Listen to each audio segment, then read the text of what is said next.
Let's say hello. Hello.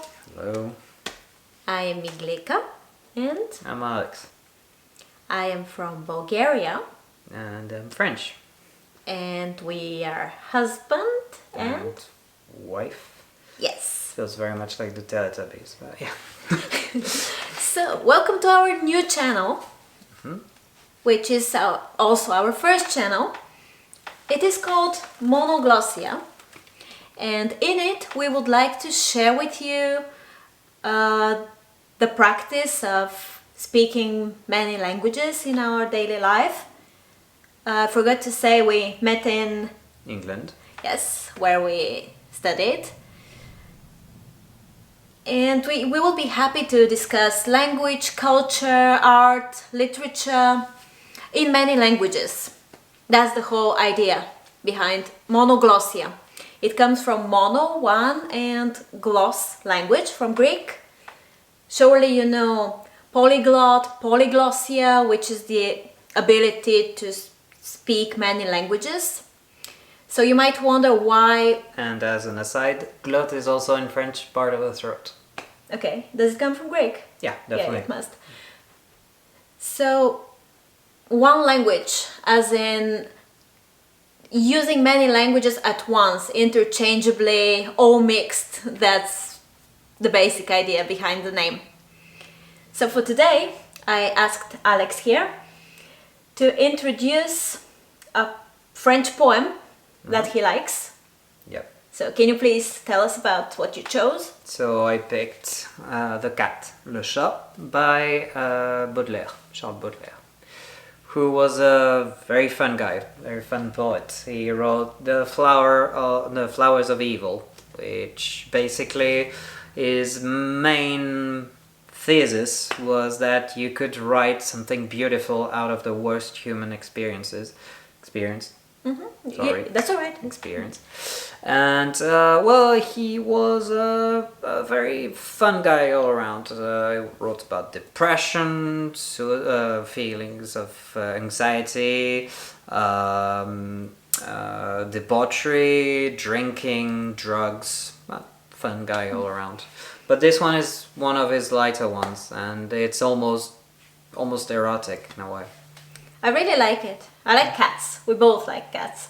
Do we? Well, we do. Well. Yes, I was going to say he's a really early modernist, right? Mid 19th century.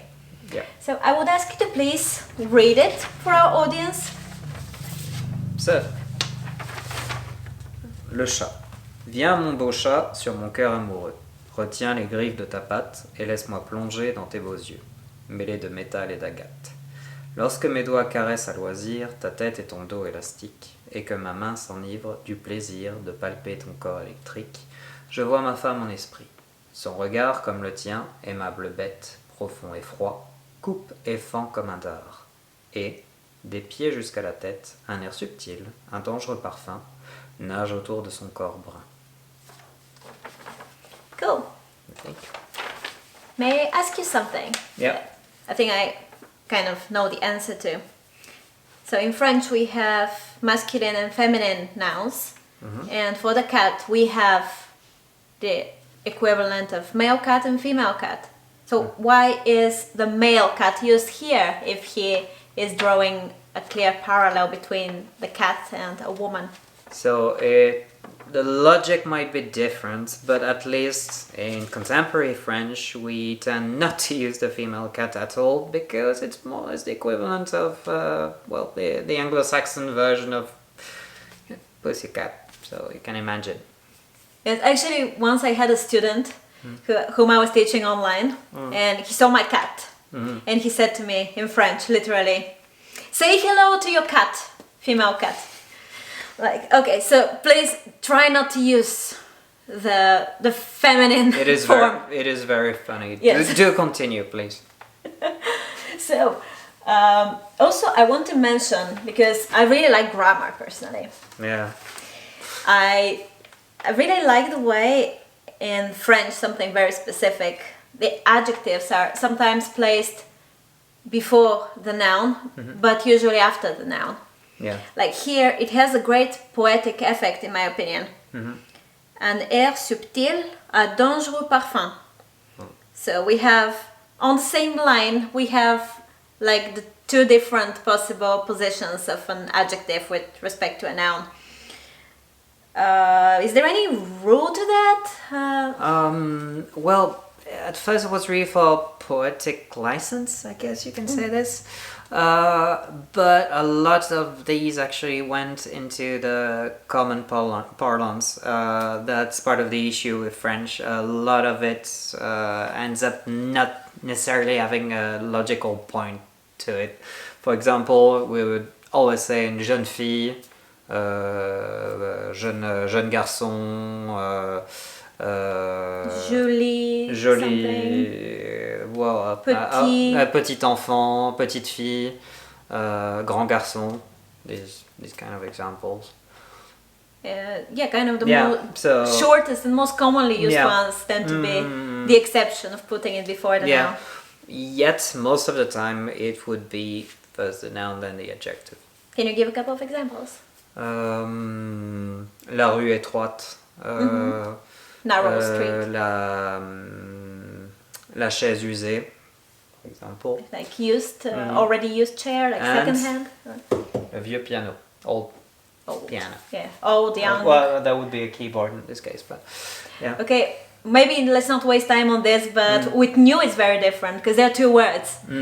Piano neuf and nouvelle piano would mean two different things, right? One means it is a new one, another one means it's new for you. You bought it. Like you just bought it, but it's not necessarily new. C'est mon nouveau piano. Yeah, definitely. C'est mon nouveau piano. It's new for me. Yeah. I just got it. Maybe it's been used before. But a piano neuf. Un piano neuf. Means it's just been made. And you see, you got the switch between the two. It's a switcher. Yeah. And unfortunately, there are no rules. You always say that. Okay, so let's move on to the next part. So we actually put the poem through Google Translate. And it is not for comic effect, it's not to have a laugh at the expense of Google Translate. Actually, I've been looking into machine translation lately, and the amount of work and practice that goes into it is really amazing. And Google Translate is about the best neural machine translation tool that you can find today. It does a great job with some, of course, minor slips. So my idea was that if we put a poem into Google Translate, especially in a language pair like French to English, which already has built up a big corpus, it is likely to give all right results, but then of course not poetic results. So it can show us what made the poem itself in the first place and what characteristics of the original language are lost through such a translation. So I present to you Cat by Google Translate. Come, my beautiful cat, on my loving heart. Hold back the close of your paw and let me dive into your beautiful eyes, mixed metal and agate. When my fingers stroke at leisure your head and your elastic back, and my hand gets drunk with pleasure to feel your electric body, I see my wife in spirit, her stare like yours, lovable beast, deep and cold, cut and split like a dart, and from head to toe, a subtle air, a dangerous scent, swim around his brown body. We even have a rhyme, leisure, pleasure. Cat. Cat, just cat, not the cat. Yeah. So, what are your first impressions? It's kind of accurate, right? Yeah, but it's very... it's... How should I put it? It loses... it loses its literary charm. Yes, that's what I was going to say, actually. The thing with English is that it is known for having many synonyms for one and the same word. And the way Google Translate would pick a synonym would be based on what is most likely to be the correct choice, what is used most frequently in everyday language, because this is mostly what Google Translate is used for. So, for example, we have